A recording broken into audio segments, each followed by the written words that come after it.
Peggle.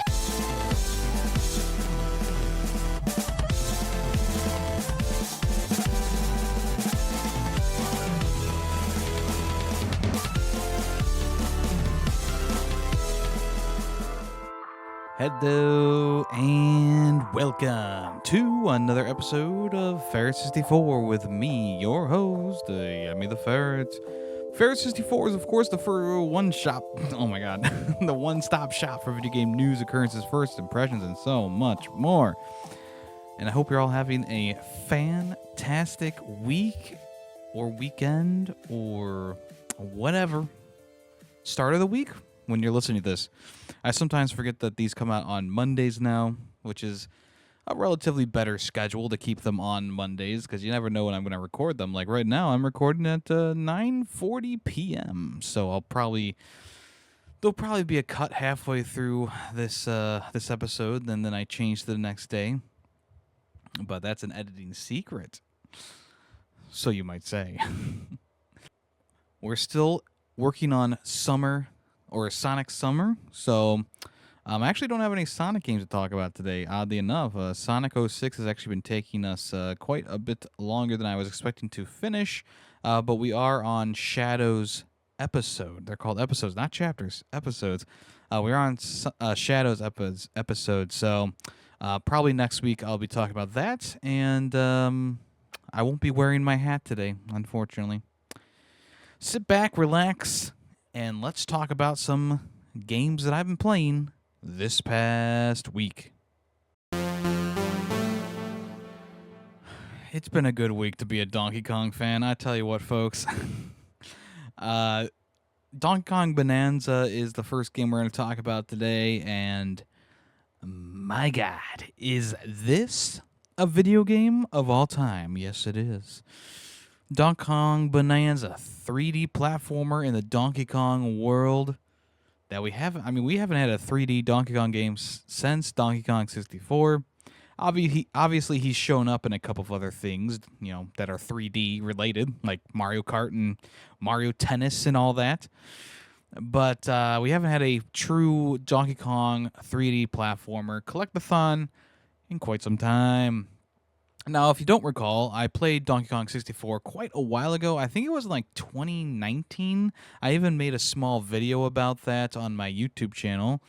And, I mean, honestly, I thought that Donkey Kong 64 kind of got a bad rap. Like, sure, is there a lot of different colored bananas to collect? Yeah, sure. But I think the core of the game is pretty fun, switching between the Kongs and doing their thing, and then switching to another one, and then doing a boss fight, and blah, blah, blah. You don't have to worry about switching out Kongs in Donkey Kong Bananza, although you will have to switch forms sometimes. But the main thing about Donkey Kong Bananza, or DKB for short, is the fact that you can pretty much smash through anything. You can literally kick the ass of You can literally kick the ass of any dirt that you find, any scrap of land that you come across, whether it be dirt, sand, mud, metal.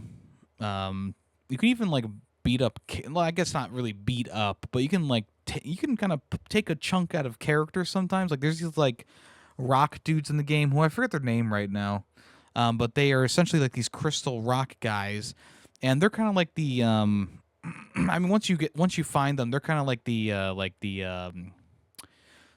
just reoccurring. There's things that they do inside the game. Like one of them, it can transform into any of the shops, so you don't have to go to each shop individually. Or one of them is like a construction worker guy who can clear rubble for you, or he can make a boom barrel for you. So there's a lot of things that these little rock guys can do, but you can actually punch them and like take chunks out of them and throw them, and they'll just reform. They're happy to do it for you. There are, of course, other NPCs in the game as well, like some scavenger monkeys, ostriches, and zebras. But the crystal guys, they show up a lot during the game. They're like kind of like the core of the NPC experience. You find them the most out of all the other ones, at least so far. Now, I've been playing quite a lot of the game. I am currently at the forest level with the ostriches, and I haven't done the Bananza there yet, but I'm getting close. And well, essentially there is like a junction that splits off into two different directions. You can go to the snowy place first or the jungle place first. I went to the snowy place first, which I believe is like layer 500, and then the ostrich area is layer 600. So you can kind of choose which one you want to do first, which is kind of cool. I like that. It does very much remind me of that decision you have to make in Mario Odyssey. Now, it might come as a shock to the people who have played the game, or maybe you've seen gameplay footage, but the game is developed by the same team behind Mario Odyssey, and they've made a lot of the same decisions, including what I just said. You can choose which place to go to at one point. There's also plenty of collectible moons, not moons, bananas in the game. Lots of bananas hidden all around. Also, side currencies as well, like fossils. There's like two different kinds of fossils, and then there's like a gold fossil you can find for like a super item. There's lots of gold to find everywhere that kind of acts as your coins in the game. So the gold is you just pretty much smash through things that are golden, and you get gold pieces, or you find gold hidden in the earth as you're digging and punching your way through. And you can use that to, if you lose all your lives, it'll pay like 500 to give you 5 more. You can also pay for things with the gold, like at the shops, like not the style shops, but the item shop. And you can also pay those little crystal guys I was talking about to do things for you, like set up these little houses or whatever, which is really a neat idea. It gives the like they give you more than you'll ever need. Like right now, I have like 23,000 gold, and I don't think I will ever dip below 20,000 again because I've gotten to that point. So they give you more than enough to use and spend at will. But the things you spend the gold on aren't exactly things that'll be game breaking if you have a bunch of them, right? Sure, you can buy up to 3 of those soda cans that refill your Bananza. Yeah, you can buy 3 of those things that can refill your health all the way when it gets low. But I don't find anything game breaking, like buying a bunch of balloons or whatever. Like those things are kind of superfluous. Like a lot of people, I don't think will even use a revive can or whatever in their time playing, because the game is not like super difficult. But there are times where you might lose a life or so. But I don't think you're really gonna lose.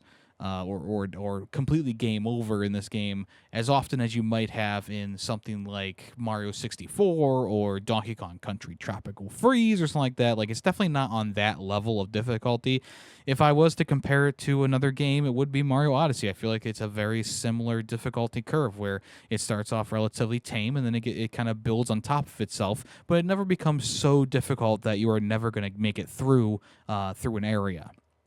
The main difference between Mario Odyssey and Donkey Kong Bonanza, well, I guess there's a couple different differences, but the main difference here is that the bananas that you collect don't actually stop you from progressing in the game. If you don't collect enough bananas, you're not going to be locked out of going through a door or whatever. This isn't the moon situation with like repairing the Odyssey. This isn't the musical notes from Banjo-Kazooie stopping you from getting through doors. This isn't the bananas in Donkey Kong 64 stopping you from feeding the twins or whatever they are and getting to a boss fight, right? This is the bananas are there to be a collectible for you. That's not a stopgap. It's not a thing that you have to collect. Now, obviously, it's a good idea to collect the bananas because there is probably for the first time ever in a Nintendo game a skill tree for you to unlock for Donkey Kong. You start off pretty bare bones, and you can build him up to be the Kong he always could be. That includes leveling up his health, leveling up his punching ability, leveling up the different skills. Obviously, there's the surfing skill that we saw in plenty of the directs and stuff like that, a lot of video footage. You can improve that, make the rocks you're riding on, make them last longer. There's also different moves you can get, like a spin jump, and there's obviously things for your transformations as well that you can unlock with those upgrades. The first thing that I did was I upgraded my punch and my sonar range. So you can actually like just clap with Donkey Kong all the time, and the little sonar blast will come out. and those will show you where things are in the dirt that are around you. And if you upgrade that all the way, you got like 500 meters around you to see what's around. So that shows fossils, it shows treasure chests, and it shows bananas in the area, which is very handy. Very, very handy indeed. I don't believe Mario had anything like that. Like I know that you could like pay Toad to show you exactly where a moon is, but in this case, it does. I think it incentivizes you to actually explore the map in a non like linear fashion, right? And I know that Mario Odyssey you can also do that. Don't get me wrong, but if you are going for a completionist thing here, you can at least be able to get a lot of stuff pretty fairly quickly without even having to scan an amiibo or pay for a map or even find a treasure map. You can all those chests that are littered around in random places. Not, I mean, they have coins in. I mean, I'm sorry, they have gold in them. Sometimes they have a balloon. Sometimes they have a drink. But a lot of times they'll have a map to a fossil or to a banana, and that is very nice. It'll actually show you where they are on the map. But I haven't found myself personally looking at the map that often at all. Now, obviously, I'm just playing the game to play the game. Like, I'm not really going for like 100% or completion or anything like that. But right now, I mean, I have leveled up my skill tree almost all the way just by going through the world and just like doing my clap pretty consistently. I'm doing the clap a lot, and I'm just seeing what's around me. I'm going, oh, there's a fossil over there. Let me go over there, and then I clap again, and boom, there's like two more things around me. So I go do those two things, and boom, there's a banana around me. I go get the banana. And a lot of these levels are very flowing, like they're very open for you to kind of go where you want to, but you will be directed in a certain direction because of the banana that you see in the distance with your sonar ability, or because you actually can see like in the distance, like, oh, there's a guy with an exclamation point over his head, or there's a character who you can talk to who has like a little banana icon next to them. They'll actually tell you where like a hidden banana is. So there's a whole bunch of incentive to actually very thoroughly just kind of explore the map, but it's also very natural at the same time. And I think that's kind of what Donkey Kong Bonanza has as an edge over something like Mario Odyssey, where the moons, they're very much like, oh, I have to find 7 moons to progress through the game. I got to find 10 moons to progress through the game. And even though it's not a detrimental thing, I think that it causes the game to have those stop gaps where it's like, oh, I gotta go back and find another 10 moons or something like that to get to the next area, or oh, I gotta make sure I have enough in the backlog so I can make it over this next hurdle. But with Donkey Kong Bonanza, you don't have to worry about that. You can literally just beeline the story if you so desire, which I don't think anyone's going to really do unless they're speedrunning the game. But you could just do that, and you could just get through the game, and obviously you won't have a lot of skills unlocked, but you will be able to get through the game very quickly. But at the same time, like, I don't feel like I want to get through this game quickly. And, kind of like with other open world games, like your Elden Rings and stuff like that, you kind of really want to scope out the area, see what's around, maybe see some hidden things. And that's where the sonar ability and the just kind of lust for adventure comes in, where you see something in the distance that you've activated, that you've shown off with your sonar ability, and you go, I'm going that way. I'm going to that banana. And on the way to that banana, there might be 15 other things that you find while you're on the way to the banana, but eventually you will get to that banana. And it doesn't feel like a chore. It really doesn't. Now, the one thing that Mario Odyssey and Donkey Kong Bonanza does have in common, and I think that this is like a bit, I mean, it's not really a criticism for me, but it's just one of those things that kind of annoys me about, especially Mario Odyssey, where, Mario Odyssey had a lot of moves that were just like, it's just sitting there in the open, or it's just buried underground like 2 feet, and you have a ground pound, or, you do like a superfluous task, like, oh, I gave this guy 50 coins to pay for a banana or whatever, right? Not a banana, a moon. I'm getting them mixed up now.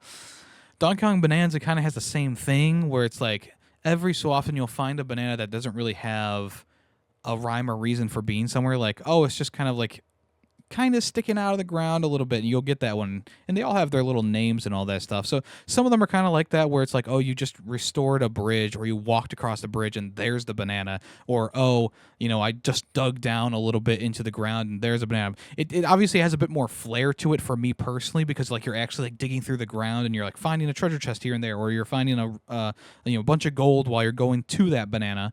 But it does have like the same thing as Mario Odyssey, where it's like I don't really feel satisfied in getting all of these bananas. I mean, sure, there's some that are actually quite puzzling to get to. Some of them require you to find objects that are hidden in the area, or find lead like the little like tiny little crystal kids back to their mother, or you need to do a tricky platforming section, or maybe you need one of the transformation characters to get through this part, or there are still the tricky ones in there, but there are a fair amount that are also kind of out in the open. And if I'm going to be critical of that for Mario Odyssey, I'm going to also be critical for that for Donkey Kong Bonanza. I feel like there's a whole different flair to Donkey Kong Bonanza in my opinion, but there is still a slight criticism there where it's like, yeah, I wish that maybe take out a couple of those more lame bananas and hide them a little bit more thoughtfully, I would say. But at the same time, and much like Mario Odyssey, there's a large younger audience playing this game who aren't going to go for the super hidden banana that is past like a bunch of lava. Like they're going to go for the banana that's kind of like out in the open, and they're going to kind of have fun getting that one. And for that, it's like that's great for them. But for me, it is a little bit like, well, I mean, I kind of want to feel a little bit of something while I'm getting some of these things. But like I said, the flair for Donkey Kong Bonanza does elevate it for me personally. Like just finding the out in the open bananas, or maybe under the ground bananas, because that's kind of the same thing there. I feel like the pizzazz and the flair of Donkey Kong Bonanza really does add to finding the bananas that Mario Odyssey really didn't have for me personally. And I know there's a lot of people out there who love Mario Odyssey. They love how Mario controls and stuff like that, and I love that for y'all. I'm getting out my southern voice now. I'm happy for y'all that is something that you enjoy about Mario Odyssey. But me personally, even though I appreciate the work that's been put into how Mario moves and how it all works, I just personally never really got too far into it, which is also why a lot of the moon stuff became a bit of a chore to me, because I didn't really like the movement and blah, blah, blah. And this is coming from a person who I grew up with Mario. I was very much a Mario kid, but as I grew older, playing the 2D Marios or going back and playing 3D Marios, I was kind of like, yeah, I mean, it's not like my favorite, it's not my favorite character anymore. Like I've always loved Donkey Kong and anthropomorphic characters like Banjo-Kazooie and Spyro and stuff like that. And when you go back to play like a Mario game, there's just something about him that doesn't really click for me anymore. Like even when I went back and played Mario 64 again, like even though it feels great and I had a fun time collecting all the stars, and I honestly, I mean, some of those stars are also pretty, dumb. But you go back and play that game, and it's like, well, I mean, I got a nice nostalgia hit there playing that, but am I going to want to play Mario 64 again in 5 years? Probably not. But Donkey Kong 64, I'll let you in on a little secret. I mean, I play that every so often. When I have the N64 out for stream or whatever, I'll pop Donkey Kong 64 back in there. Not often, but I'll do it. But yeah, I just feel like Donkey Kong Bonanza is another one of those games where it's going to probably be a bit of a divisive one between like, oh, what's better, Mario Odyssey or Donkey Kong Bonanza? To me personally, it's an unapologetical yes. Donkey Kong Bonanza is definitely better than Mario Odyssey, in my opinion, in a couple different ways. And I think the main thing here is the placement of those bananas and the entire moveset of Donkey Kong getting to those bananas. I feel like it just makes the experience a little bit more fun for me personally to find the more mundane bananas in the open world. That's not to mention that there's also some bananas hidden behind challenge doorways. Now, there's 3 different kinds that I've found so far. One of them's a bonus room, so nothing really too crazy there. You just break all the gold that you can. All these need to be opened up by singing, so this is a character I haven't even mentioned yet because I've been so excited to talk about which is better, Mario or Donkey Kong. Pauline obviously joined this game, and it would have been cool to get the big reveal that, like, God Rock is Pauline, like, in the game. So I don't really, I mean, I probably shouldn't have watched that direct as I was saying back when I talked about it, because that would have been very exciting. Like, oh my gosh, it's Pauline. This links it back to Odyssey. And in the end, I'm finding Pauline to be a very fun and energetic character. I love how she uses her voice to unlock things for you. Like it takes that void tape off of things. And that's how you get into those challenge rooms. So some of them are like they're challenge rooms in a way where it's like it's like a pathway or a route or even like sometimes they transform the challenge room into like a 2D Donkey Kong Country room, which is really cool. The one I did recently in I think it was in the frozen area. They recreated the Diddy's Conquest level with all like the vines in the background. They kind of recreated that, and I thought that was so cool. They even used the same music, which was like I was like really feeling it. I was getting like a hard on while playing.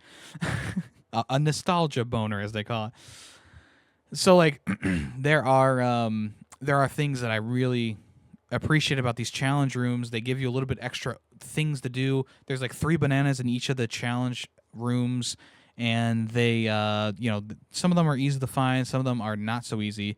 But they all require you to put a little bit more thought into things. Like there was one where you had to have these like ice cubes fall down in a specific pattern to get to like the little ice buckets.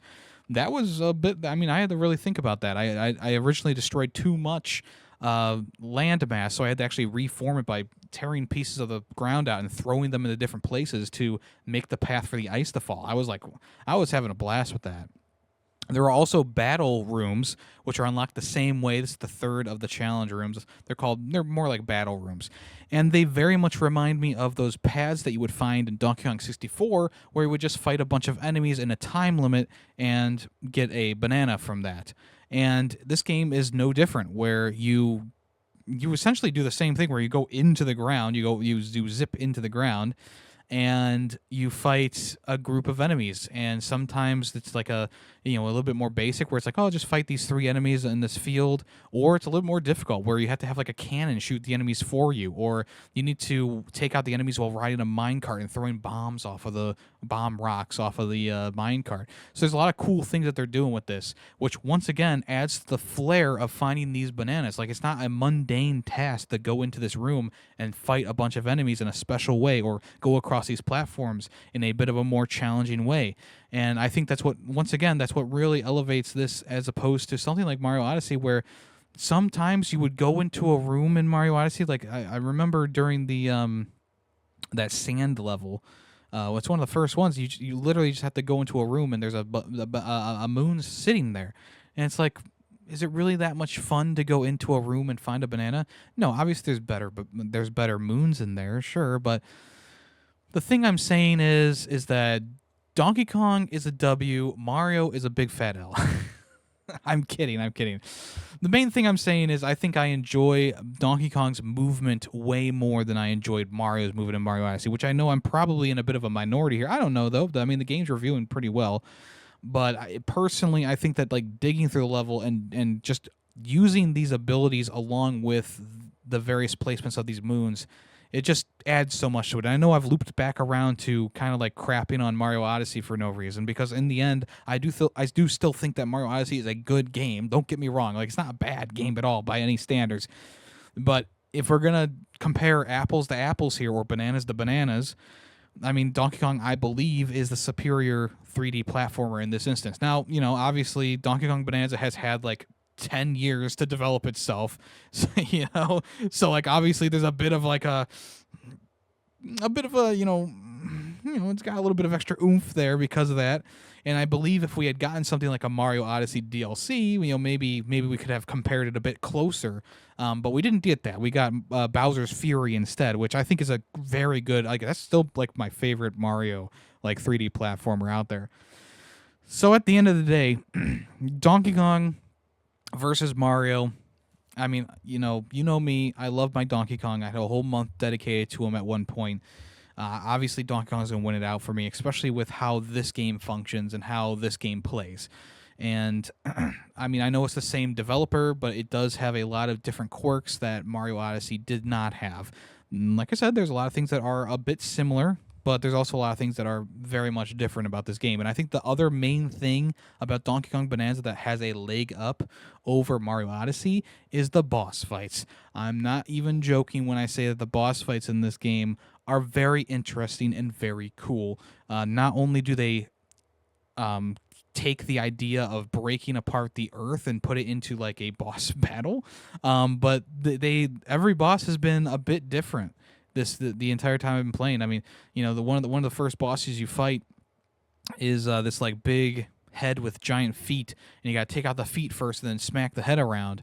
And when he reforms his feet, maybe they turn into metal, so you have to use a bomb to destroy his feet or transform into your Bananza mode.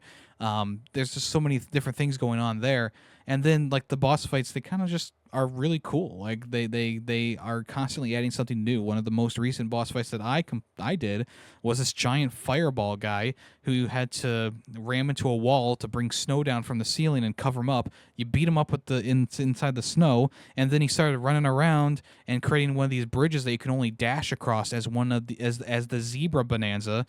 So you had to transform into the zebra Bananza and run along his little path and then smack him around a little bit again. It was just such a cool little fight, And these fights don't take that long either. Like they are literally like a 5-minute brawl, and then you move on to the next thing. And that's another thing that I really love about Donkey Kong Bonanza is it keeps moving. It is continuously just moving. You're going everywhere. Even the boss fights, it's like okay, there's no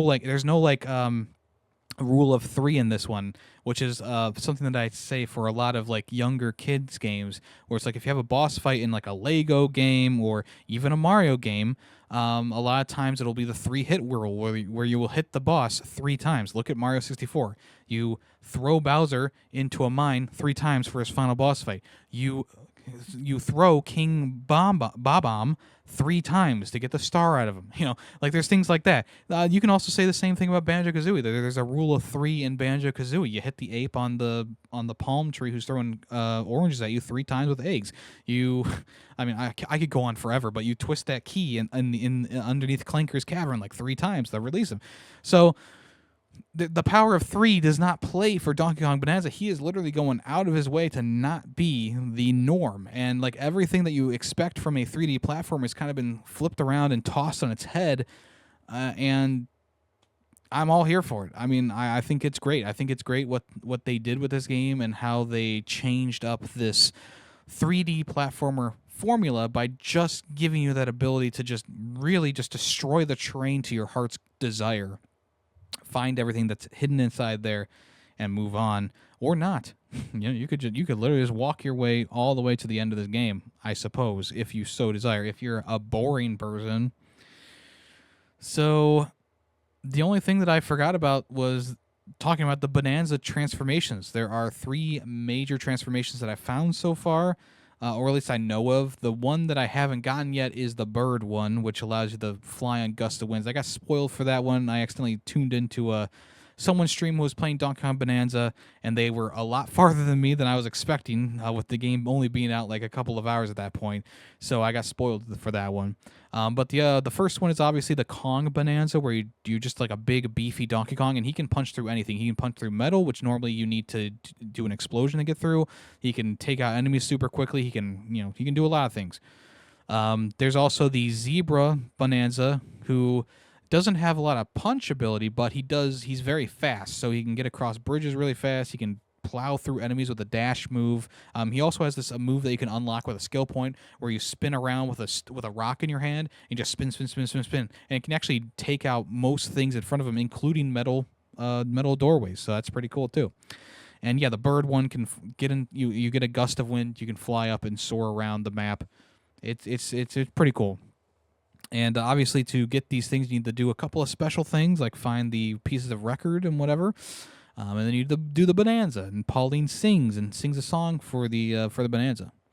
And I meant to go and talk about this while I was talking about Pauline, but I think Pauline is a great character for this game. One, Pauline is a very underutilized character in the Mario universe. I mean, obviously, Donkey Kong 1 came out, the original Donkey Kong arcade game, and she's the one you're saving, but you don't really know that it's Pauline, right? And then Pauline made her grand return in Mario Odyssey, and since then they really haven't utilized her character other than like having her in a couple of sports games. I believe she was in Mario Strikers Battle League. she's definitely in Mario Kart 8, or I'm sorry, World, Mario Kart World, but she has been kind of underused. So I think it's a good way to bring the character back, and in a unique way as well, while keeping the traits of her character that you kind of developed with Mario Odyssey still intact for this younger version of herself, who is just like this cute character. You know, you build these little houses and you sleep inside of them to regain your health back and get extra health. And you'll have like these conversations, or she'll talk to Donkey Kong, and it's just like this cute little interaction. Just maybe a little bit funny here and there. And I don't find her super annoying while playing through the game either. Like she'll even say like, "Ooh, look, a banana."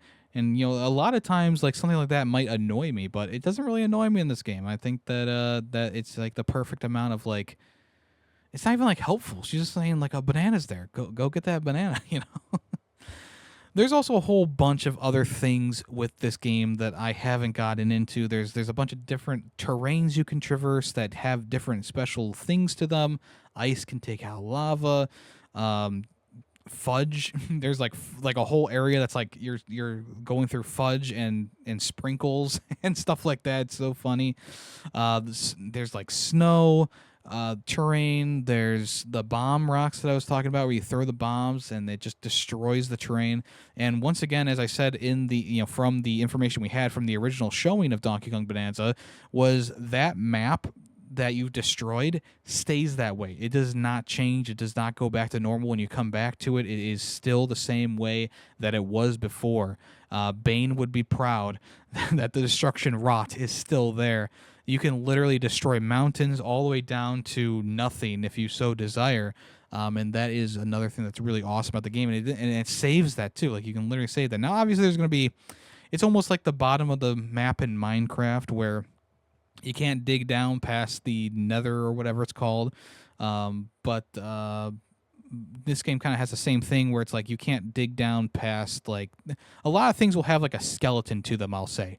Where it's like you got like all the mountainous stuff, but then there's like a square inside of it that maybe it does house like a banana inside that square that you have to figure a way into. But most things will have like a little bit of a skeleton, where it's like, okay, you can't dig down too far, or else you're gonna break the game. Or you can't like dig underneath a one of those battle pads. You can dig underneath them, but they won't like drop, or they'll just kind of float there, right?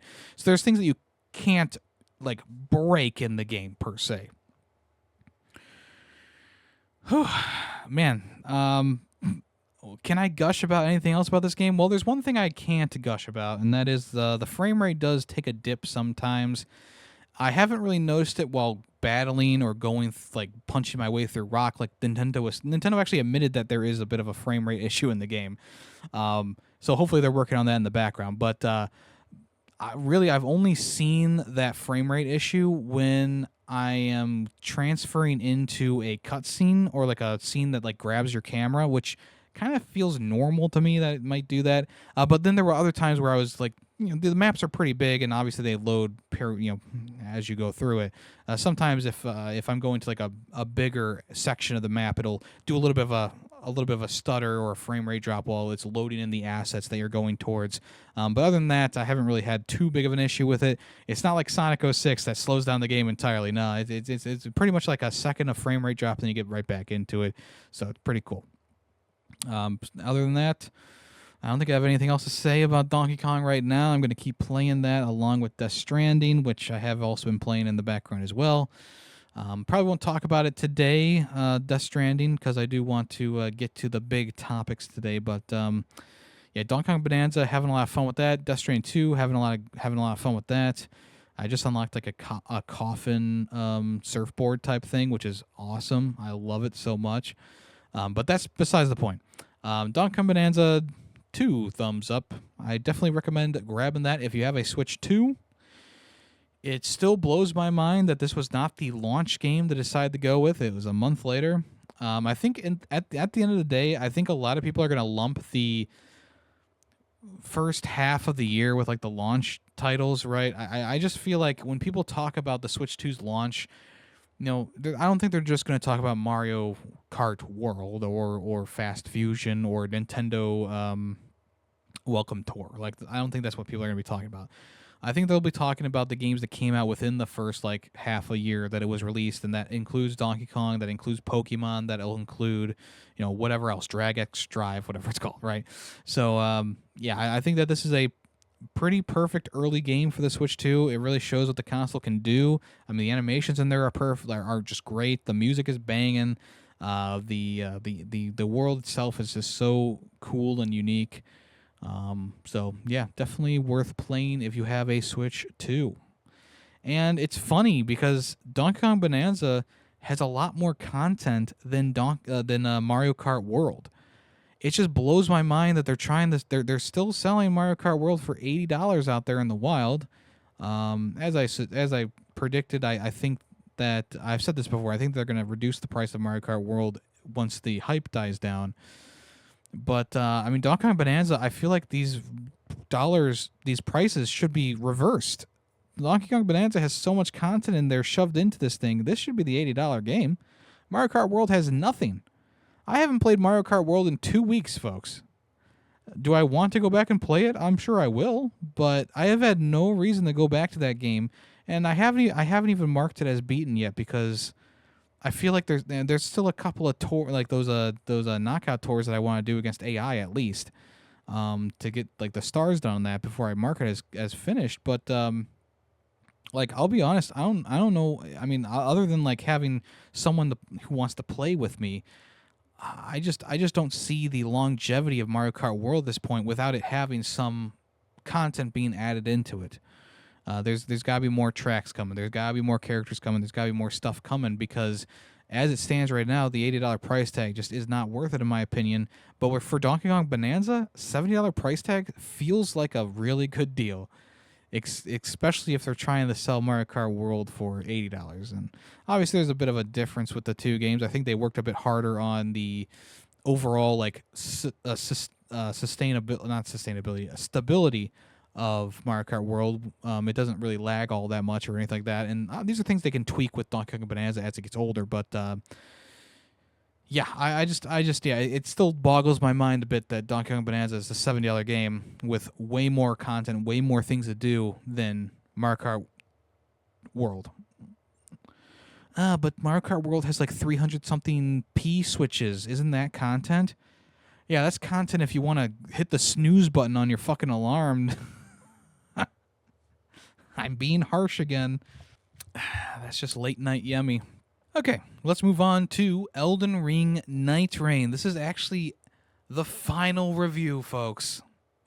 Although we'll probably still play it afterwards. But the final review for Elden Ring Nightreign. We finally beat the final boss in the game. Now, it didn't take us that many tries. I think it was like 3 or 4 tries on that final boss. It definitely was not the hardest boss in the game, which kind of makes me afraid of what they're planning to do. They're rubbing their hands together going, oh, that final boss wasn't hard enough, huh? It's like, well, the Madness Goat was the hardest boss in the game for sure by far. And even then, like, I don't think we spent that much time fighting him. Like, technically, I think we only had like 3 or 4 attempts on that guy too. The one we actually, strangely enough, struggled with the most was that first boss, the Cerberus type dog. And it's probably just because we really didn't know what we were doing. And then as we kind of learned the game, we were able to hone in our runs and get better with it. And by the time that we beat the like third or the pest, the pest or whatever, I feel like we really hit our groove, which Callus predicted early on, of course.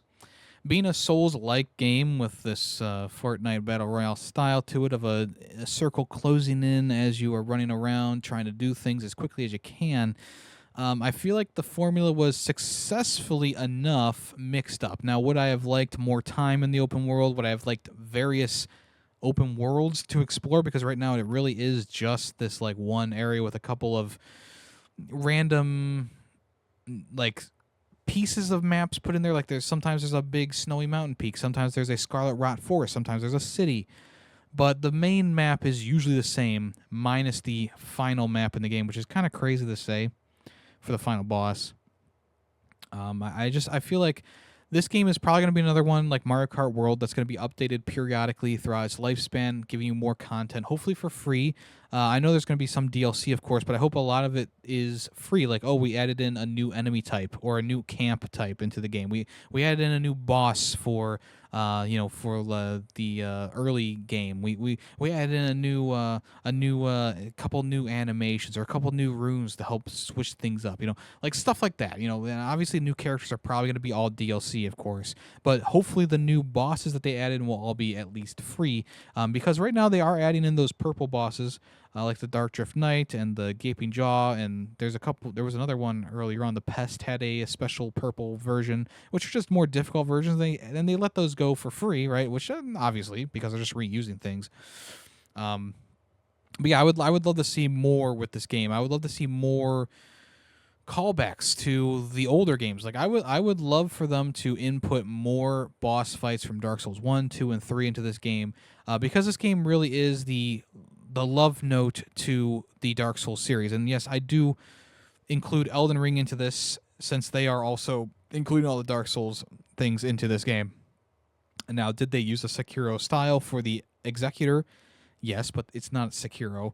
And did they kind of have a couple things that reminded me of Bloodborne, like a certain skin for a character reminded me of Bloodborne? Yes, but it's not Bloodborne. This is definitely the ode to the longevity that Dark Souls has had in the entire series, the trilogy plus Elden Ring. And I would just love to see more of Dark Souls 1, 2, and 3 put into this game, because as it stands, like, it's mostly Elden Ring asset flips. And I know it sounds like a negative thing, and it kind of is. It's kind of a thing that does annoy me a little bit, that there's so much Elden Ring content flipped for this game. And a lot of the move sets for the bosses and the character and the enemies that you fight are the same, and a lot of the weapons you find are similar to what they do in the regular game. But I think it all works pretty well. That being said, I think it all works pretty well all together, meshed together. Would I like to see Ornstein and Smo in this game? Hell yeah. I don't think they'll ever do that, but hell yeah. Put them up against the freaking Godskin duo. Let's see who's the real best duo fight. But I do like that there's a character that I think everyone can kind of click with. Obviously, it took me a little bit longer to click with a character than I was expecting, but I eventually did find like 3 characters in this group, and a 4th one coming soon. I really started to work with one being the Guardian. I felt like his style was pretty cool. The other one being the Raider, who I beat probably the most bosses with. The other one being, of course, Iron Eye, the Archer. I think everyone kind of really enjoys that character. And then I just started using the Executor for the first time, really. I mean, I think I used them once in a defunct run that we never finished because we died during like the first night. But I've been using the Executor a little bit, and like I gotta say, like this guy is kind of a badass. Like that cursed blade that he pulls out, he can literally deflect any attack. Like obviously against like the Night 3 boss, or the final boss, it's not gonna be as effective, but I was crushing like the Citadel Knights and like the basic enemies and whatnot. Some of the like smaller bosses, I was crushing them with just that cursed blade, because you can, as you parry them, it actually breaks their stance, and you get enough stance breaks, and they're done. So that was really cool. So I definitely look forward to playing more with him. Because that's like the one character that I was kind of like iffy on, like, oh, am I gonna like this character? Am I not? Obviously, the Wilder is pretty good in general. I think that's like the first one that a lot of people start off with. And then as for the other ones, the Recluse, which is the magic user, it takes a bit of a big brain to kind of wrap your head around everything that this character can do. I've never been big for magic moves. I've never really been a magic build kind of guy. I feel like the platinum for this game is maybe a little bit out of reach for me, because I just cannot get used to the magic in any game, and I was trying to use her a little bit, and I just really couldn't get into the groove.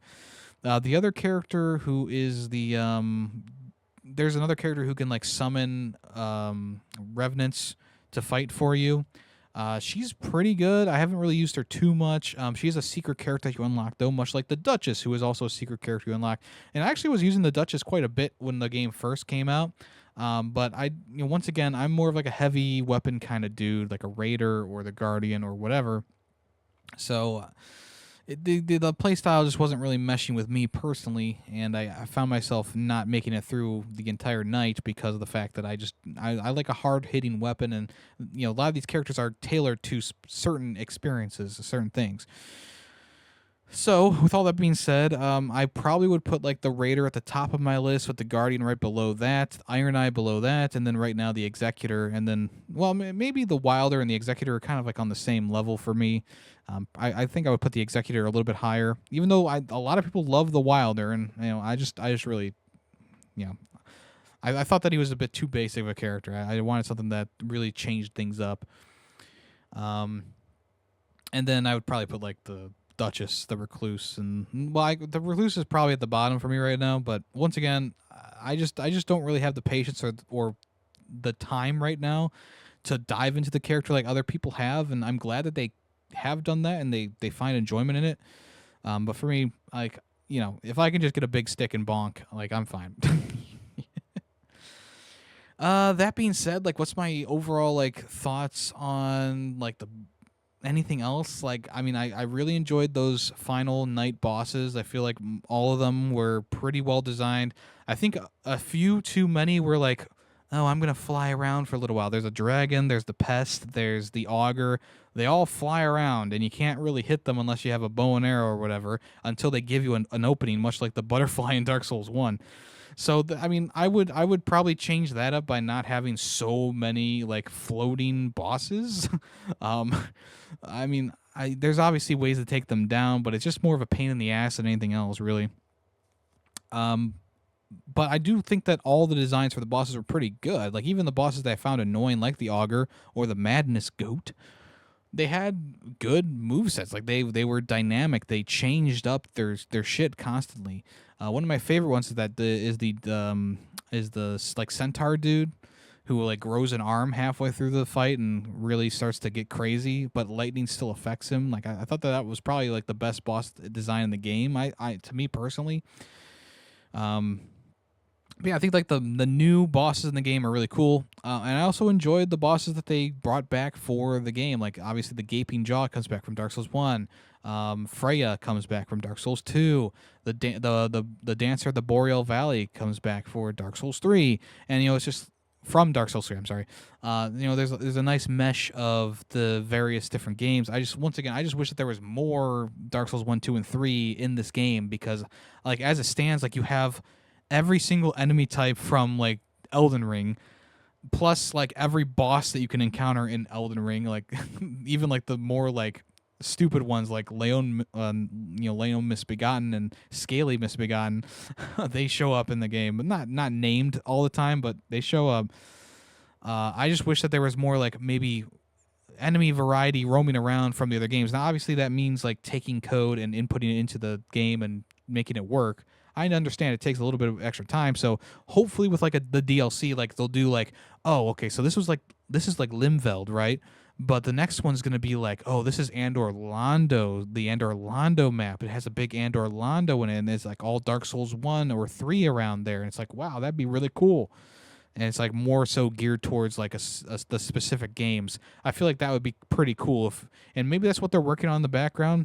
Maybe the first big DLC will be like, oh, this is the Dark Souls 1 world. You can jump into the Dark Souls 1 world and fight mostly Dark Souls 1 enemies, but you still have like the mix of bosses in there. I think that would be really cool. But once again, that doesn't really factor into what I'm talking about right now, which is I do wish that there was more of that stuff in the game, Dark Souls 1, 2, and 3. I like the idea of this one. I'm not always the biggest fan of battle royales. I played a bit of Apex Legends back in the day, and obviously I've dabbled with Fortnite here and there. Never really clicked with me. But this one is probably one of the first like battle royale type games that I have fully invested my time into, 40 plus hours into, and I've had a lot of fun with it. Enough fun to, after we finished the game and rolled credits, the next day I was like, I kind of want to do a run on Nightreign. So, I booted it up, and I meant to do a solo run, but I matched up with two randoms, and we beat the first boss in the game. And I was like, damn, okay, that went pretty well. And then Callus and I played a couple days later, and we had a random with us, and we beat two bosses in a row, the Dark Drift Knight, or no, the Centaur guy, and we beat the first boss again. So like, we're just going back in there and using what we know to just fully decimate these bosses now. And now that we know their movesets and we know what they can do, the chance of victory is much higher now than it was before. And I think that'll add to the overall fun factor of the game. Once again, I don't think I'm going to go for like 100% here, but I think that it's worth keeping up with. I think it'll end up being very much worth going back to once in a while to see the little tweaks they've done with the game, and then also see what they add to the game. And as of right now, I'm giving this one a 4 out of 5. I thought it was very good, very enjoyable. A few things that I wished for or hoped for, but in general, I think that in terms of like FromSoft games and games in the Souls-like genre that are really switching things up, this one is probably about as unique as you can get in terms of like the idea of the game, and also the pacing of the game is much faster than anything else. And Elden Ring, Nightreign, pretty good indeed. All right, we got to talk about EA Sports College Football 26.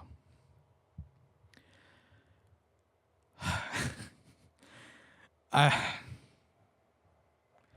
am so upset. It's fallen into the Madden line of games. College Football 25 was arguably a breath of fresh air in the simulation football market. It had a fast pace to it. It had more like variety in play calling and play types. It added in those RPOs. That was a huge thing. It added in all those cool animations for like the colleges and stuff like that, like the mascots and all. It's all came back. It was like, wow, this is a great stepping stone for what we can expect for the future. Like they can add all these cool things in there. They can do this. They can do that. Blah blah blah blah. Star-studded glasses. Obviously, College Football 25 ended up on a bit of a more sour note for me personally, with just how it kind of fell into the traps of a normal Madden game. But at least it still had that speed. It still had that the variety of plays. It had the RPO options, blah, blah, blah, blah, blah. EA Sports College Football 26 absolutely shits on a lot of what College Football 25 did. The first thing that you'll notice when playing the game, which I noticed pretty early on, was they slowed the game down a lot, which sucks. Not only did they slow down the players in the game, like they literally are slower, but they also slowed down the overall, like the speed of like calling plays and getting into getting your play off. One of the things that Madden and College Football 25 did was when you do a fake hike, you hut the ball, you could literally like hike it a second later. But for some reason, in College Football 26, when you do a fake hike, you have to like wait a couple seconds. Like you literally have to wait a couple in-game seconds to either do another one or hike the ball. And it's just so bizarre. The main detrimental point here, though, is the speed of the game being just drastically reduced. Like 25 was a lot of fun because it felt so fresh and different from the normal Madden slop that we've been getting. But with College Football 25, it was like, oh yeah, we feel like the players feel speedy. I mean, these are young. I mean, they're practically like teenagers. Like they're 18, 19. I mean, yeah, they're gonna be fast. They're gonna hit the road running, and you just don't feel that in College Football 26. The other thing is they reused so many animations. There is a list of animations that I complained about from last week.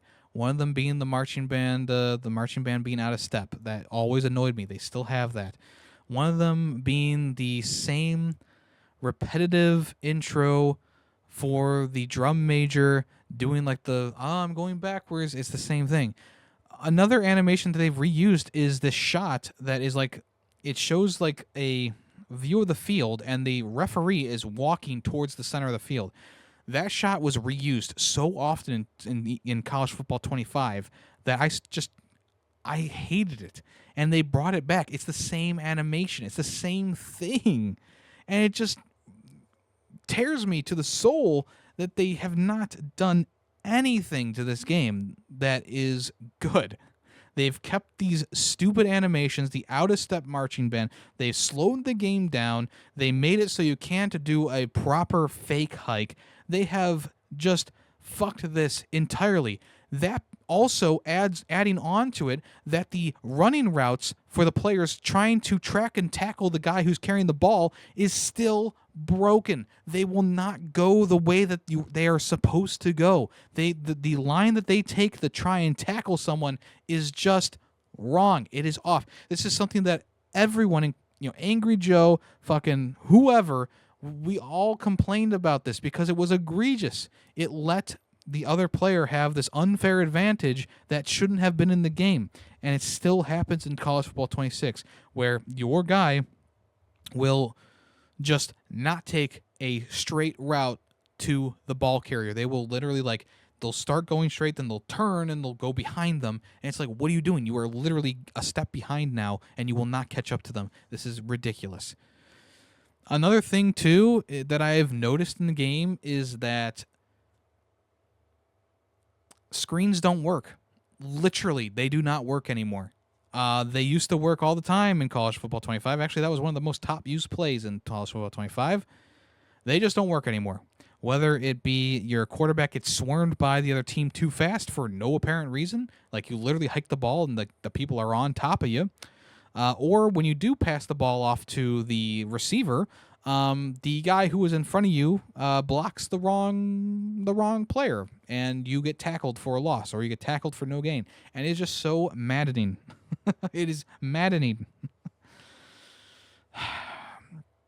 Put that on top of just, oh my gosh. I mean, this oh my gosh. The game is just, I had such high hopes for this, and all the problems that are circling around in my head, it's just hard to express them to you because I had such high hopes for college football 26. 25, like I said, such a good stepping stone. It was right there. We could have had an improvement every single year, but now we have gone 12 steps back.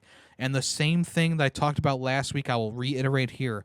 Madden has a cycle of any time that the contract is up for the NFL and in between NFL and EA, they will put their heart and soul into that next Madden game to make it the best-selling Madden game, and people praise it for adding all these different things and improving a lot of stuff. Then they'll go back to just being a stale game that's just a roster update. The same thing is probably going to happen here, where college football, they put out 25. They tried their hardest on that one. They didn't really hit it as well as I was hoping, but they still tried their hardest on that. And now they are going through the motions. They are messing with things that don't need to be messed with. They are taking things out of the game. They are keeping old and stale animations. It wasn't really even that big of a graphical update for this one either, which is kind of mind-boggling. You had another whole year to tweak this game, and it's literally just a roster update. The one thing that they did add that I do appreciate is they added the whole high school career for your character if you want to do that stuff.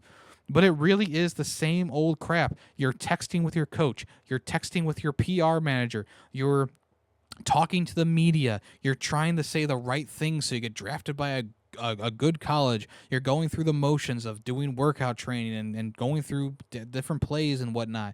And at the end of the day, all that stuff is probably pretty good on a surface level, but when you start to dive into it, it just becomes so monotonous and so forced. All these text phone conversations, it's please just let me play the fucking game. Why do I need to talk to the fucking news reporter and do one of two different answers? One of them is definitely the wrong answer. You're either going to give a smart answer or you're going to be a jerk and tell them to fuck off. It is so ridiculous how they have designed the fucking like campaign for these games. And even in Madden too. I remember playing Madden last year because I was, so high on College Football 25. I was like, oh, Madden's got to be better, right? Wrong. It's still the same old shit. But, that being said, like, they use that in this. It's the same thing as in Madden where you're, like, texting your coach, and the coach is like, hey, we need you to get at least 3 touchdowns, and you'll be like, okay, coach, or fuck off. And it's like, well, which one are you going to choose there, buddy? I don't know. Fuck off, probably. Greedy Waffles has already uninstalled the game. Understandable. I'm going to try and play it a little bit more, but at this point, don't be surprised if I never talk about this game again, or if I do talk about it again, it'll be in a negative context. And when they try to sell me College Football 27, I will remember this day that I was so flabbergasted by how poorly done this sequel was to a pretty good football game. I will remember this day, and I will remember how flabbergasted I was, and how lost for words I was, and how I couldn't fucking even give you any true, like, tangible things to hook on to, because the game is just so disappointing, and it just has let me down so much that I can't even find the words to describe how disappointed I am with this. And it's another case of I spent $70 on this game. It does not have $70 worth of content. The story mode is bare bones at best. The game itself is broken, reused assets, a little bit of a graphical improvement, but mostly they have fucked the game entirely with how they've done it. The kicking is still terrible in the game. It's just so stupid how they designed the kicking in this game. And on top of all of that, you have the freaking Ultimate Team mode, which is just a cash grab. It is just literally the biggest cash grab I've ever fucking seen, and that is the main draw that they want you to have for the game. So that they have like 3 modes in this game: training mode, Ultimate Team mode, and like play now mode. And of course, there's also, like, so there's 4. I'm sorry, there's 4. Plus, they have the road to the college playoffs or whatever, where you create your own character. I can't. I just can't anymore with these games. I've given too much money to EA at this point. Last year, I gave them $120 fucking dollars for EA College Football 25 and Madden. This year, I've already given them $70 for this game that I will probably only play another couple hours of, if that, and never touch again. It'll sit on my shelf right underneath College Football 25. And you know what? At this point, I'd probably re-download 25 and play a couple rounds of that until they decide to shut the servers down, which I'm sure they will do in the future. So, how are you? How are you doing today? I'm not doing too great because of College Football 26. I will tell you what. But yeah, it's leaning. I mean, if you want a score for this game right now, it's leaning to a. I mean, if I gave College Football 25 a 3.5 at the end of the day, probably leaning towards a 2 for College Football 26. There's still a good amount of flair in there for the different teams. I like the work they put into making sure that, like, the mascots are all in there, and the each school has their anthems. They definitely did a better job with the in-house soundtrack for the game. It's not just the same song over and over again. But at the end of the day, any work that is positive for this game, there's like 5 negatives that I can think of right away. I just complimented the soundtrack. Well, they still use that one song that's super annoying. Da, da, da, da, da, and it comes up so often still. Yeah. Stay away from this one. Do not give EA your money for either college football or Madden. This is the year. Soft Drinks TV, I think is what he's called. He said it best. He said, out of all the years to quote unquote boycott EA Sports and the Madden franchise, this is the year, because this is the contract year for them. They're going to put their best foot forward for this next Madden game, and it is up to us to skip it. That way, the NFL sees that it's not making as much money as it used to just under the EA banner. And I mean, the NFL has to know that there's a lot of criticism circling around Madden, and yet they keep giving EA Sports that contract. And I'm sure no matter what happens, they will still get it. But we can at least save a bit of money not buying the most recent Madden and putting it towards something that actually is good, like Elden Ring or Donkey Kong or Death Stranding 2. You can put $70 towards Death Stranding 2 and get way more enjoyment and feel better about how you spent your money at the end of the day. Let's move on to what's in the news. First up, as you recall, last week we had a bunch of layoffs from Microsoft. What was it, 2 weeks ago? It doesn't matter. We had a bunch of layoffs from Microsoft. A bunch of them were from King, the mobile phone game maker, the people behind Candy Crush, essentially. So King had about 200 jobs cut in the studio, and it's been reported by a couple of different outlets that those 200 roles are mostly being filled at this point by AI. And I guess the real shitty part of this is that this is the AI that they were actually developing themselves. Like the people who are being replaced by AI are the ones who are working on said AI. Now, I am, of course, not a big endorser of AI. I really do not like how it's grown in the space so quickly. And you can definitely tell that a lot of what is happening in game development, it's not just being used as a tool to write code for you. It is very much designing things for games. Now, I don't really know too much about how much AI King has been using, but obviously it has seeped into the pores of the studio, and it is now taking over people's jobs. I think the main thing to say here is that it's shitty that these people were laid off in the first place to make room for budget wise. Obviously, all this stuff comes down from Microsoft. Microsoft says, "Hey, we got to eliminate this many jobs at the company," and probably when the people who are in the who are in the upper echelon of King were like, "Well, we have these jobs here that can be replaced by AI," and they just do that. These things are probably stuff like daily updates or like weekly things. Like I've never played Candy Crush in my life, so I'm not sure how much of it is automated at this point. I feel like a lot of it could be literally just like automated by like one AI algorithm, but this is not me endorsing AI either. Like I'm not sitting here going, well, it could, well, actually, it could be. No, I'm not saying that. What I'm saying is that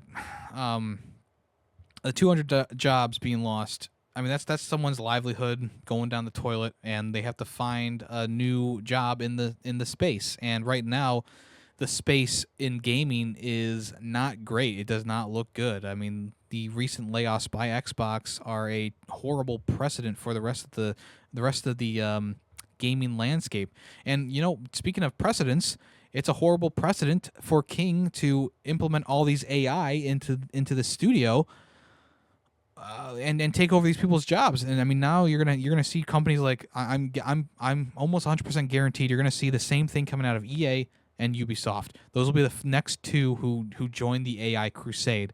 Now, as we know, PlayStation has been fooling around with some AI stuff, but they haven't been replacing people with AI. Like, people have been kind of working on things here and there. We saw that leak of the Aloy AI character. Like, obviously there's a lot of interesting things they could implement with that type of thing, but I don't think it's something that a lot of people even want to see, though. Like, yeah, sure, is it like a cool idea? Sure, maybe for like an indie game that, doesn't have a major IP attached to it, and they're just like, selling it for like $10. It's the I think there was a like not cyberpunk, but like a sci-fi game where you would literally like chat with the detective, or you would chat with the person there. You can actually like have a conversation with them, and it was all powered by AI, of course.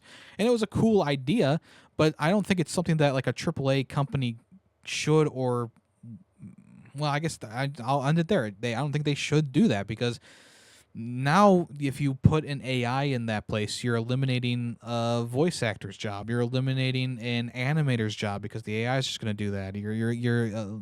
There's so many jobs that could possibly be taken away if they start doing more things with these AI. Like, when I was talking earlier, I talk a lot about this. I think AI is a great tool. I think it can be used to do a lot of good.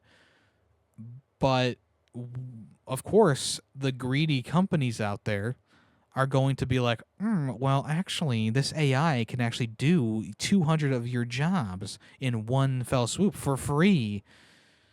All we need is for the server to be up. That just, it's the fucking Skynet timeline, and it's not something that I want to see. And right now, Microsoft is just not reading the room. Like, they just did all this crap with layoffs. King came out and said, "Hey, we're being replaced by AI." And now Xbox is making ads with AI. Saying like, "Hey, Xbox is hiring in the graphics department. Come work for us." But they used an AI image to promote their fucking job opening. And it's so blatantly AI, it's not even fucking funny. And like, you don't want to pay a fucking graphic artist, like a person who does these sort of things. You don't want to pay them like fucking $50 to mock up a fucking person on a computer. You gotta fucking generate that in AI.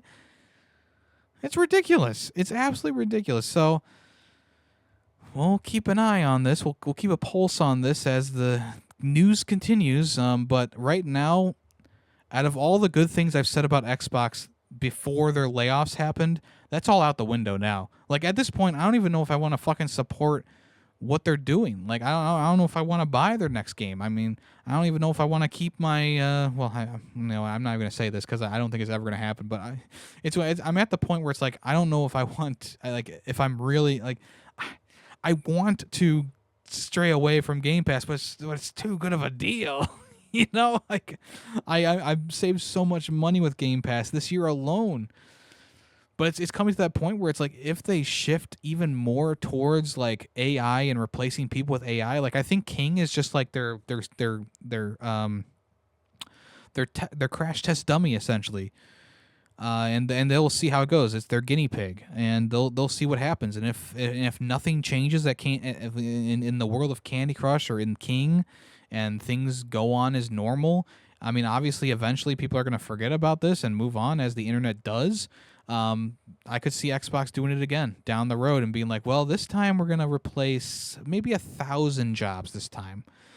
And I think that's the main thing that a lot of people miss, is the fact that, like, this does set a very poor precedent for the rest of the gaming universe, as well as inside of Xbox themselves. One of the biggest developers of games right now, the third biggest developer of games right now, with probably arguably one of the biggest and diverse lineups of IPs under their wing.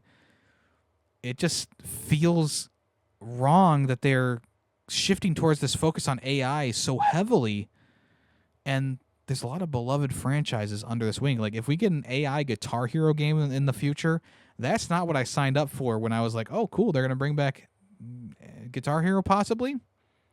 That's not what I meant. It's the monkey's paw situation, I suppose. In other Microsoft news, they are officially ending movies and TV, which will have a bit of an impact on the wider Xbox landscape. Microsoft will now stop selling new movies and TV content across the Xbox platform. You can still access your previously purchased content, though, on Windows and Xbox devices if you so desire. But movies and TVs, which was also known as films and TVs in some areas, will cease to exist. I believe it will cease to exist pretty soon. In a pop-up on your dashboard, Xbox says Microsoft Movies and TV will no longer offer movies or TV shows for purchase. So I believe it's like now. Like, you can't now. You can continue to watch your previously purchased and personal videos on YouTube. Thank you for being part of the Xbox community. But yeah, I guess they just took it down the same day that they sent people that message, and I don't know how many people were using the service per se, but I mean, I don't know. It just seems like a weird thing for them to just like axe all of a sudden, and it might be because maybe they're spending money to have certain things on this movies and TV app. Maybe they have they have to like pay $10,000 to have The Walking Dead on their app for 6 months, or they have to spend however much to have this TV show or this movie on their service, and they're just cutting those costs, which I guess is a good idea because once again, like, who's really using movies and TVs on their Xbox? I'm sure there's people who do it, but a lot of people are just going to download Netflix or YouTube or Hulu or whatever and watch on those services. So it is a bit of like a why would you do this? But it also is like a I guess I understand why they're doing this, to save a little bit of extra money on not having to, pay for licenses to distribute various movies and TV shows.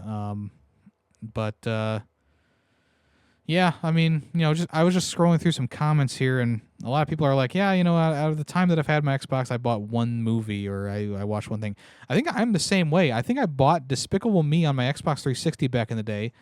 Well, a little bit of Yemmy lore here. It was a first date with a girl that I liked in high school, and she was coming over, and I was like, damn, I don't have anything planned.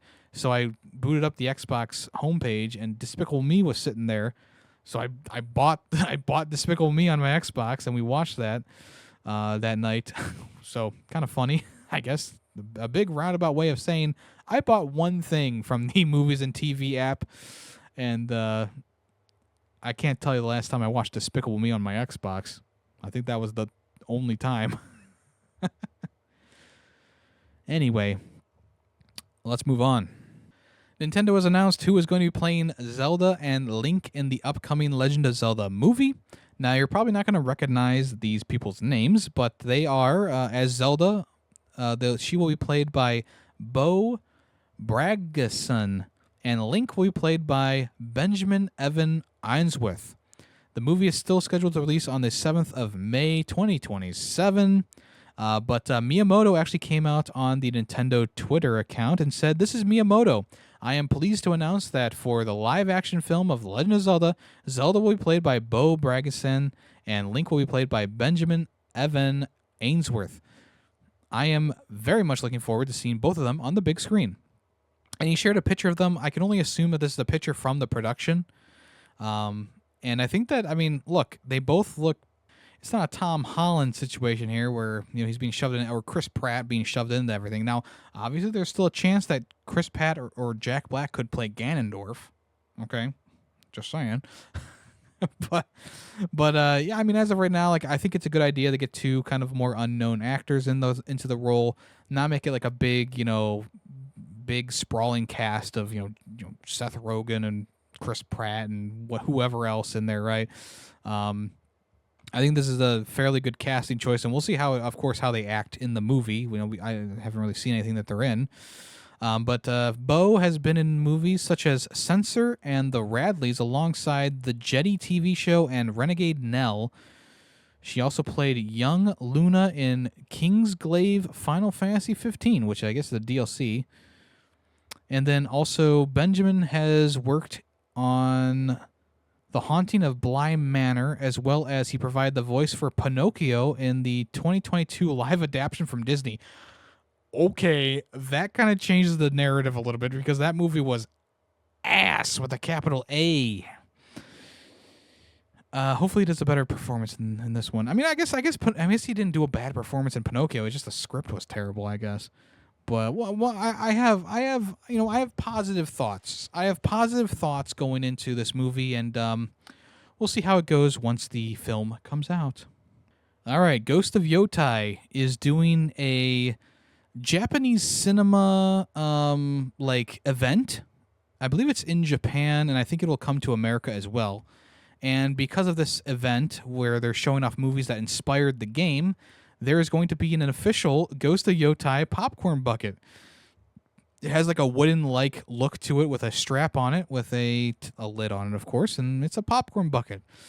And they're going to be showing the movies Lady Snowblood from 1973, Lone Wolf and Cub, Sword of Vengeance from 1972, The Tale of Zatoichi from 1962, 13 Assassins from 2011, and Ran from 1985. Ran is like the quintessential like samurai movie. Obviously that inspired this, but a lot of good picks here. I haven't seen all of them, but I have heard of a couple of them. And so this is going to be an 100-ounce popcorn bucket, which has been modified after traditional Japanese rice buckets. The theater event, you can watch these movies in theater at select theaters, will run from August 2nd through September 4th. It looks like it's mostly going to be a Japanese and American thing. Maybe it'll come to the European places. I'm not sure, though. But I think this is kind of like a cool little collectible, but also like, just kind of jumping on the popcorn bucket trend, I guess. And at least it's not like the wolf's ass or whatever. It's not like the Dune popcorn bucket where it's like the wolf's face or whatever. But I think that like having it be a rice bucket is a good idea. Like that's a decent idea. I don't think there's anything wrong with that. So this is the next thing that Sony is working on to try and promote the game, and I think that it's actually a really good idea, in my opinion, that they're showing off screening the movies that inspired the game. I think that's really cool. So there you go. Pokemon is doing a Pokemon Presents, and that will be on July 22nd at 6 a.m. Pacific time. So if you want to check that out, they'll probably be showing off for Pokemon ZA. They'll probably show off the next card pack for the TCG app. They'll probably update you on the various other games like Pokemon Cafe and Pokemon Sleep, and most likely the other game that they have as well. And maybe there'll be a special announcement. Hard to say. But one thing they have already told us is that Pikachu is going to be hosting an official live broadcast pre-event. Everyone, quote in quotation marks, everyone gather around DJ Pikachu live from 9 p.m. on the same day. Let's get excited together and welcome the broadcast of Pokemon Presents. So it sounds like Pikachu's going to be up there and he's going to be spinning the records for various Pokemon music. And there might be maybe a bit of an Easter egg in there if he plays a certain song from a certain game, possibly. Who knows? So if you want to check out the Pokemon Presents, like I said, 7/22, July 22nd. And it'll be at 6 a.m. Pacific time, which I think is like 9 a.m. Eastern. So there you go.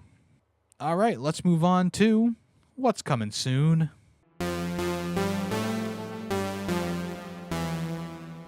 All right, so Mortal Kombat 2, the official movie, is coming out on October 24th in the theaters and IMAX if you want to check that out. They also put out a new trailer on WB's YouTube channel.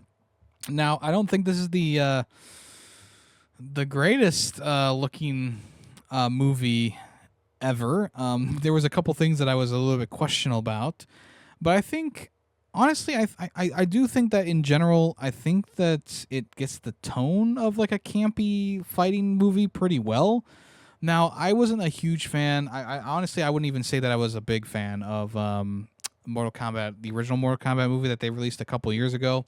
I thought that it just really didn't work for me personally. Like, sure, they had a couple like references to the games and whatnot, but they kind of like, the Kano was the best character in the movie, and it's like you could have used more Kano. You didn't have to like kill him off, which I think he came back for this movie anyway, so they didn't even keep that. But essentially, they released all these posters for it, and they of course released the new trailer for it. And I don't know, it smells of the original Mortal Kombat 2, because the original Mortal Kombat movie back in like what was it, like the 80s or whatever.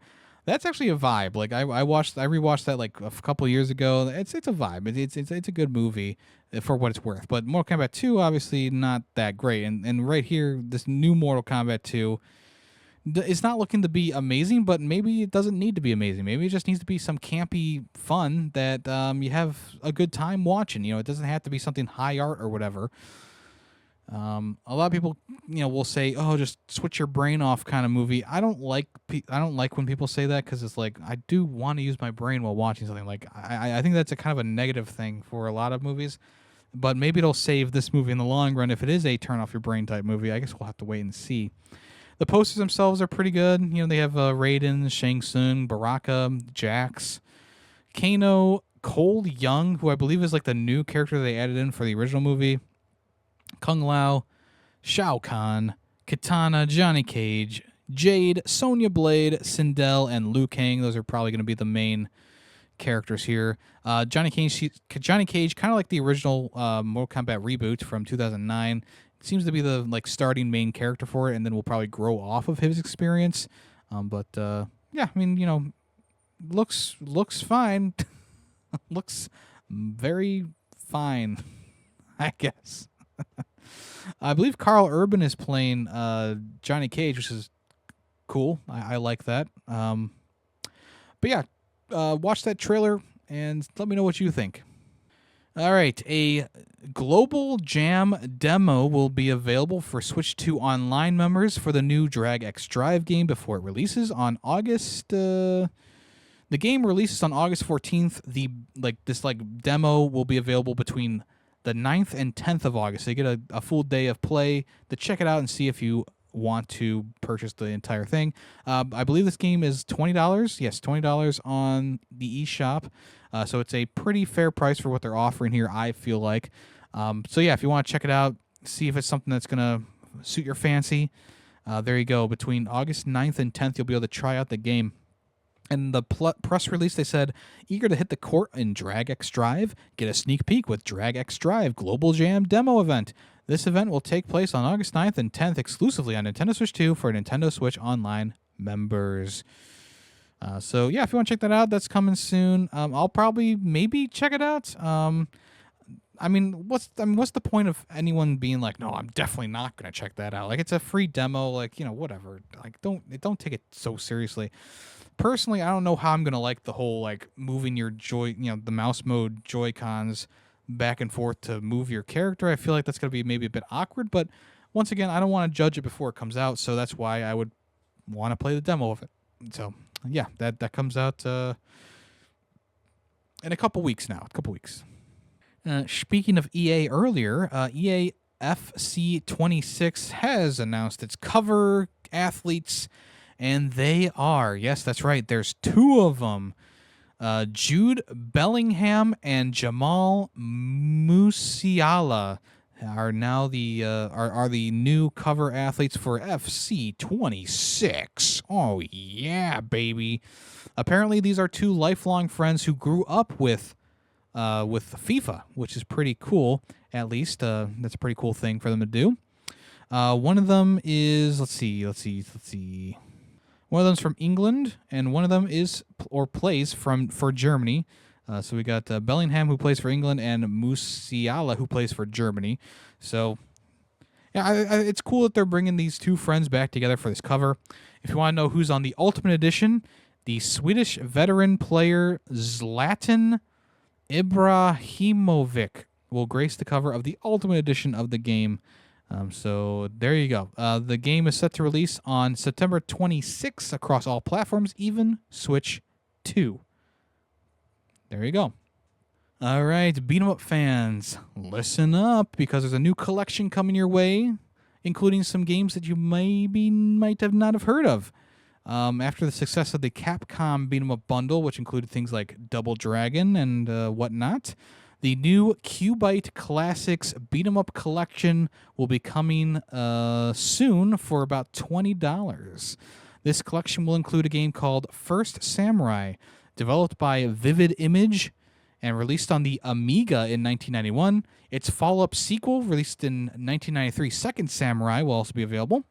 Gourmet Warriors from the SNES, 1995, previously available only in Japan. You collect ingredients and cook up recipes to stat boosts and get to the end of the stage. Iron Commando, 1995 on the SNES, only released again in Japan. Legend, a 1994 SNES game similar to Golden Axe. Sword of Sodan. This is originally released on the Amiga in 1988. Has a medieval fantasy flavor. And then Water Margin, The Tale of Clouds and Winds, originally released on the Mega Drive in Taiwan in 1996 without an official license from Sega. That's pretty crazy. So this collection will be available on digital storefronts. I don't believe that there's a physical right now, but maybe we'll see one in the future from one of the various places that do that. Pretty cool that they're adding in all these games. I mean, I don't really know any of these ones that they announced, but I'm sure there's someone out there going, oh my god, fucking Second Samurai. which I'm happy for. I'm glad that they're getting those things. But if you want to check out this collection, like I said, it's coming soon. I don't believe there was a release date just yet. Oh, it's available now. I just saw it at the end of the trailer. It's available now. Check that out. $20. All right, I have a bit of bad news for fans of physical collections.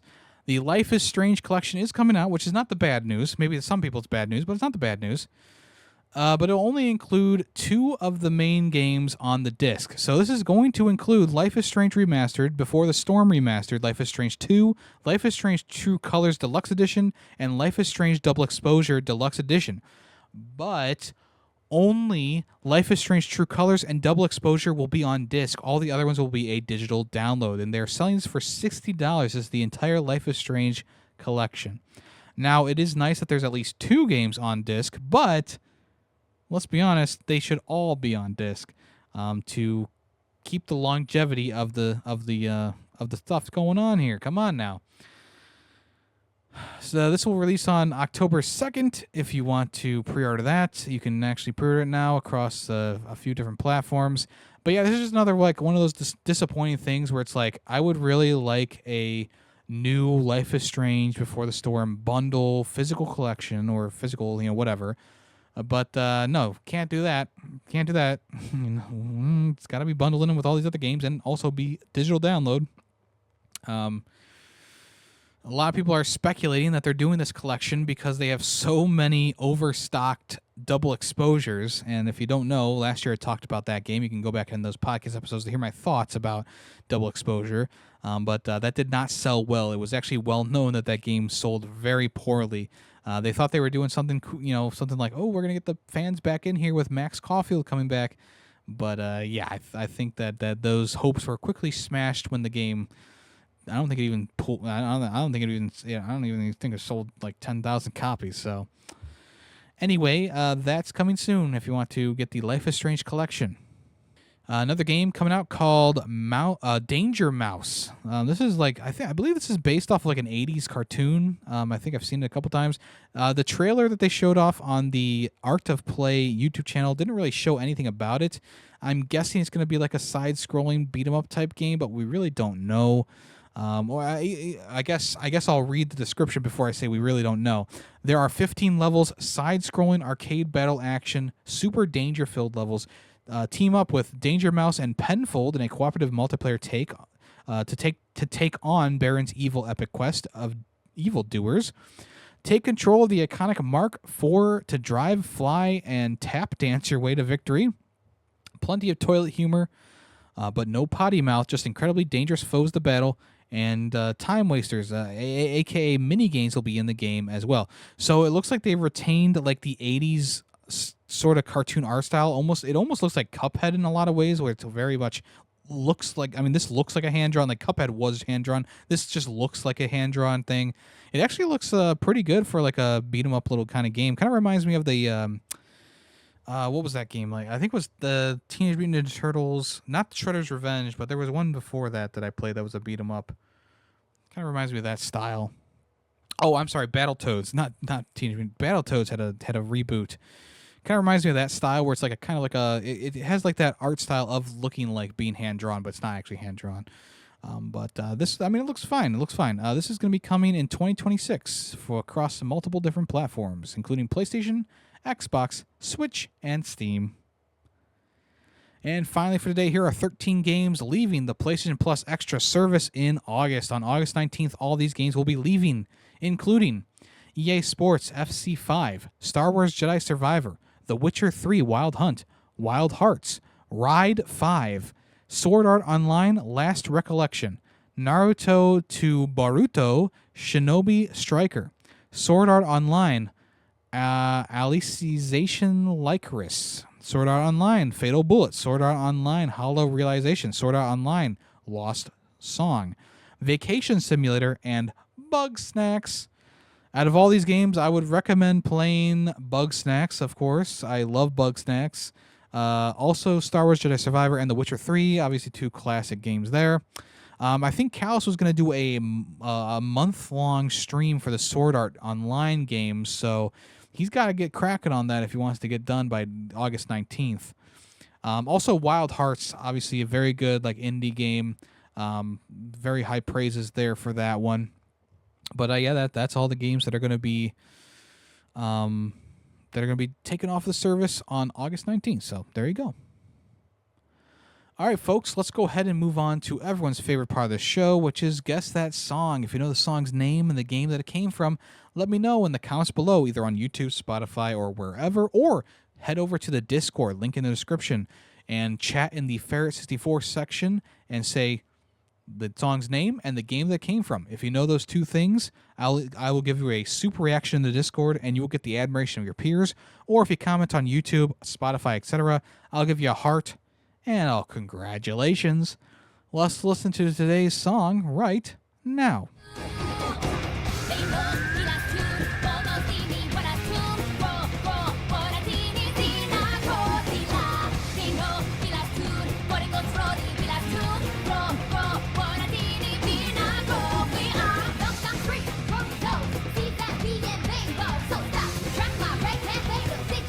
All right. If you know the name of the song or the game it came from, let me know. Let me know. All right. If you want to check me out anywhere else, it's all at Yemmy the Ferret, whether it be on Twitch, Twitter, Blue Sky, YouTube, etc.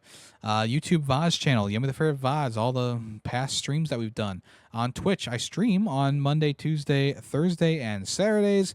We are finishing up Sonic 06, and we'll see what the wheel spins for the next game after that.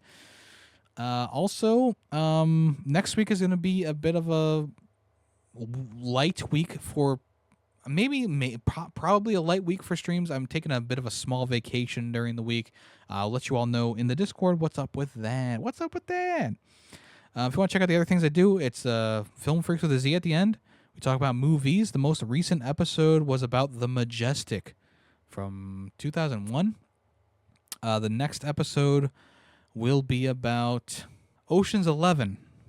I forget when that came out, but Ocean's 11, if you want to check that out. That'll be out next week. That's a bi-weekly podcast. Then I also have the monthly podcast of Fubar Ferret, where I just shoot the shit. Just shoot the shit. So if you want to check that out, those are monthly. The next episode will be coming out at the end of the month, beginning of next month. So if you want to check that out. All right, folks, thank you so much once again for listening to this episode. I really do appreciate that. Any comments, questions, or concerns, you can leave them in Discord or in the comments. I always appreciate that. Enjoy your week. Have a good rest of your week. I'll talk at you next week. So long. The Ferret64 podcast is owned and edited by Yemmy the Ferret. Small sound clips used throughout the podcast were made by Yemmy the Ferret. The song in the intro and outro is Nightshade by Adhesive Wombat. The Ferret64 logo was made by Player2P2. News sources include PushSquare.com, NintendoLife.com, and PureXbox.com. All opinions, video game related, are my own. Thank you for listening.